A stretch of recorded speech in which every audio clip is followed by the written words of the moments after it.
How to use your phone to create and share virtual tours. Google Street View is a powerful tool that allows users to explore locations around the world from a first person perspective. It provides 360 panoramic images, offering a virtual experience as if you were actually standing there. How Google Street View works. First, image collection. Google collects images from various sources, stitching and processing, interactive exploration. You can access Google Street View directly within Google Maps. You just have to search for a specific location, for example, the Eiffel Tower.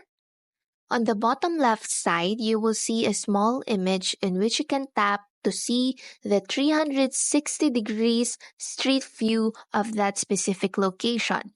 There's also a dedicated Google Street View app available for both Android and iOS devices.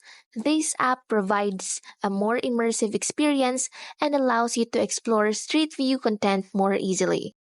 This is an important tool for exploring the world, learning about history, and promoting businesses. Its user-friendly interface and vast collection of images make it a powerful resource for anyone looking to experience the world from a new perspective.